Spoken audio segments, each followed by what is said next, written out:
133টা দেশকে পিছনে ফেলে প্রথম স্থান হয়েছে বাংলাদেশের হাফেজ নুরুদ্দিন জাকারিয়া। বিশ্বজয় এমন অর্জন, আপনারা বলেন প্রশংসা করবো কি দিয়া? অনেকে যেখানে কোরআন তেলাওয়াত করতে পারে না, জাকারিয়া সেখানে করে ফেলেছে মুখস্থ টুটস্থ। বাংলাদেশের একটা ছেলে যে এত সুন্দর কোরআন তেলাওয়াত করতে পারে, বিচারকটা হয়ে গেল আশ্চর্য। এটা যদি মেসি নেইমার রোনালদোর কোনো ভিডিও হতো, মুহূর্তে হয়ে যেত ভাইরাল।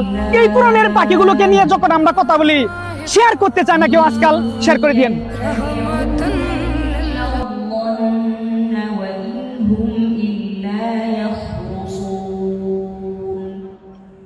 বাংলার গর্ব কি অপূর্ব, বিশ্বজয়ী হাফেজ কোরআন। কোরআন পড়ে তুমি কেড়েছ হৃদয়, ভূমি রেখেছ বাংলার মান।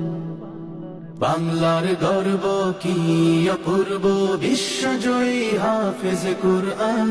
কোরআন পড়ে তুমি কেড়েছ হৃদয়, ভূমি রেখেছ বাংলার মান। ও হাফেজে কোরআন, ও হাফেজে কোরআন।